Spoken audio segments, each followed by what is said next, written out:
keris yang dimana masih senjata tradisionalnya Indonesia. Dan di sini ini adalah sejarah pendidikan kepolisian pada masa perburuan Jepang. Jadi di masa perburuan Jepang ini sekolah kepolisian masih bernama dengan Jawa Kensatsugaku.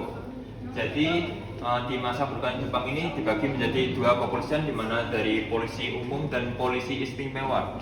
Yang salah satunya polisi istimewa tersebut yaitu Tokubetsu Kensatsu yang diminati, di mana kita kenal saat ini dengan Brimob atau mobil brigade.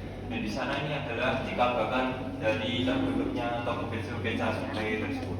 Dan di sini ini adalah senjata yang digunakan pada era masa perburuan Jepang. Jadi terdapat berbagai senjata dari pistol, revolver, pentungan, dan sniper mini yang digunakan untuk mengamankan negara. Dan di sini kita masuk ke sejarah kepolisian pada masa awal kemerdekaan. Jadi di masa awal kemerdekaan ini Kepolisian Republik Indonesia pada saat itu masih bernama dengan Jabatan Kepolisian Negara, yang dimana masih berada di bawah lingkup Kementerian Dalam Negeri. Dan di sini ini adalah sejarah pengangkatan Kapolri pertama dari Republik Indonesia, yaitu beliau Jenderal Polisi Raden Said Sukanto Cokroaminojo, yang dimana beliau dilantik pada tanggal 29 September tahun 1945 lalu. Dan di sini ini adalah cikal bakal dari Polisi Akademi atau yang kita kenal saat ini dengan PTIK atau singkatannya yaitu Perguruan Tinggi Ilmu Kepolisian. Jadi ini adalah perguruan tinggi ilmu kedinasan pertama yang ada di Indonesia yang berdiri tahun 1950 lalu.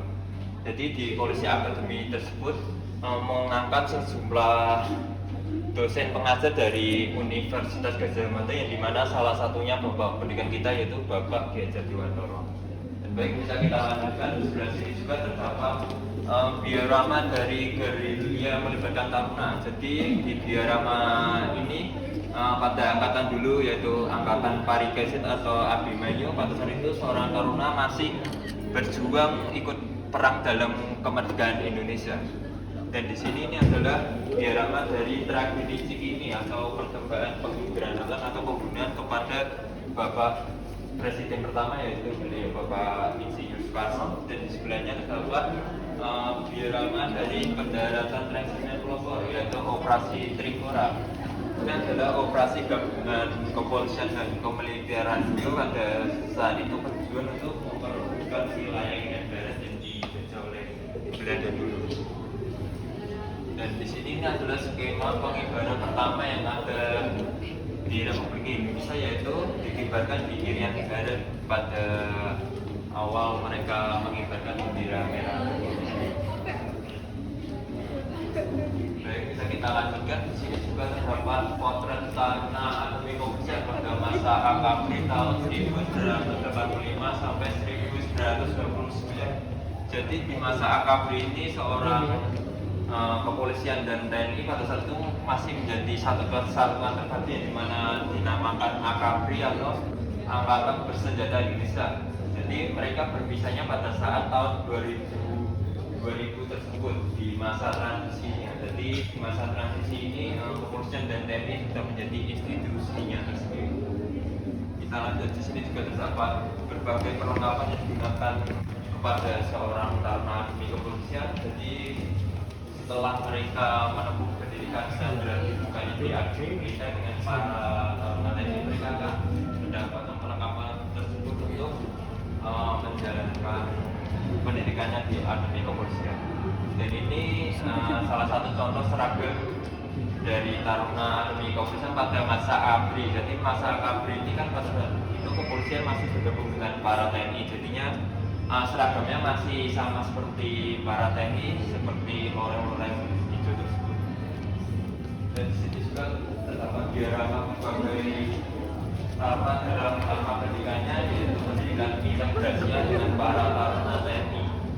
Jadi mereka ini akan dilatih berbagai macam pelatihan, terutama pelatihan jasmani yang merupakan karakteristik utama pembentukan menjadi anggota kepolisiannya.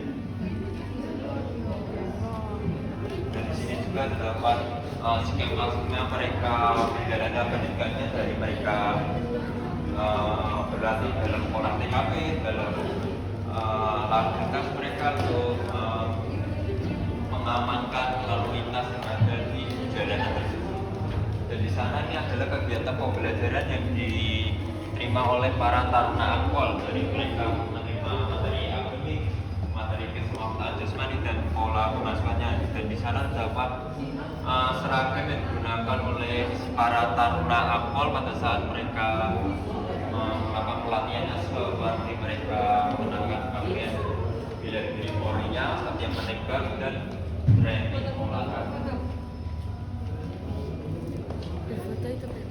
Baik, bisa kita lanjutkan. Di sini juga terdapat berbagai pakaian yang digunakan oleh para taruna Akpol, dari mereka mengenakan pakaian dinas upacara, pakaian dinas spesiasi, sampai mereka mengenakan pakaian dinas lapangan khusus.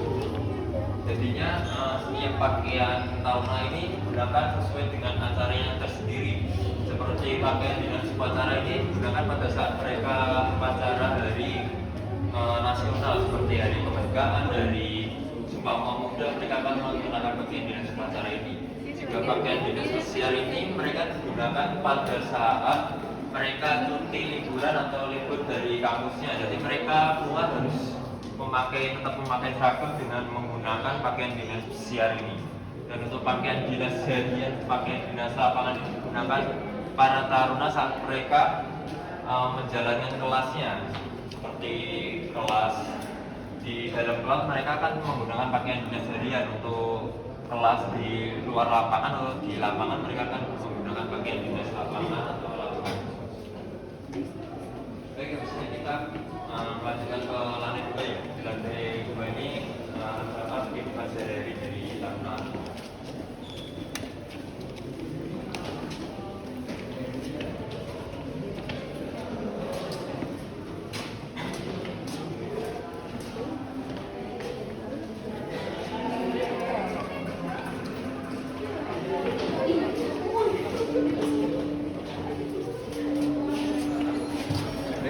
Bisa dilihat gambar juga terdapat diagram dari seorang taruna Akpol dalam menjalankan pendidikannya. Jadi mereka awal pendidikan dari mukanya di akademi militer sampai mereka dijaga di tahun di komersial.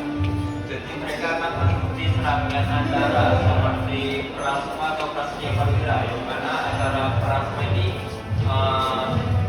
dilaksanakan kegiatannya di Istana Negara dengan kehadiran Presiden sebagai inspektur upacaranya.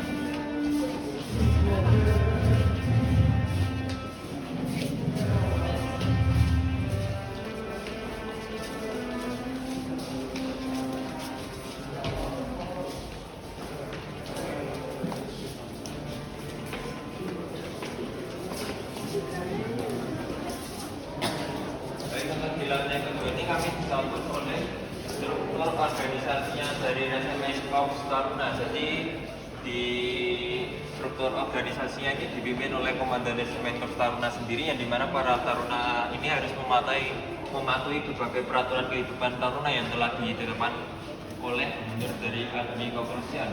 Jika mereka melanggar atau tidak mematuhi peraturan tersebut, mereka akan dikenakan 3 jenis pelanggaran disiplin yang telah ditetapkan, dari pelanggaran ringan sampai pelanggaran berat.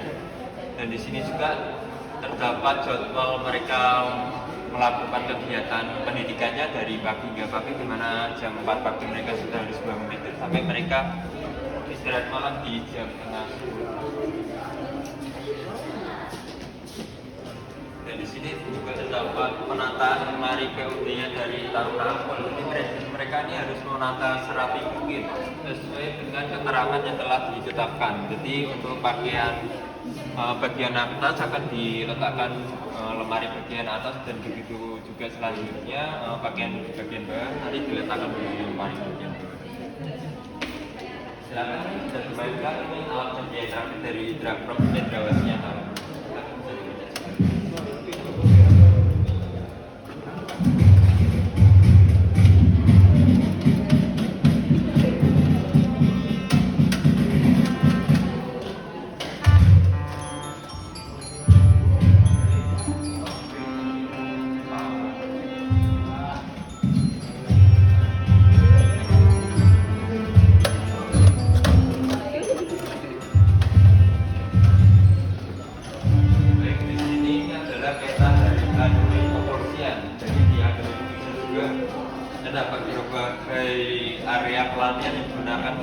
Taruna Akpol dalam melakukan pendidikannya dari mereka melaksanakan pendidikannya di berbagai polseklat dari Polseklat Tengger, Sidomoyo, dan polseklat lainnya menggunakan para taruna untuk melakukan pelatihannya.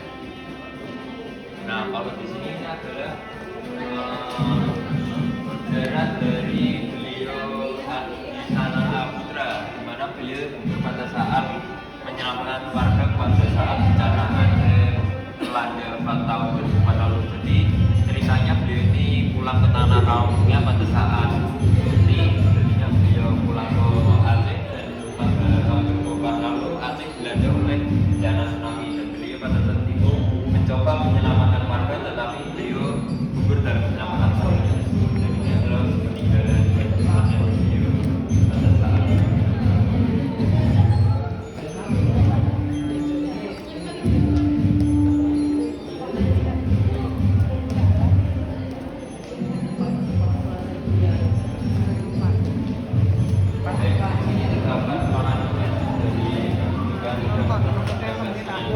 Film 3 dimensi. Film.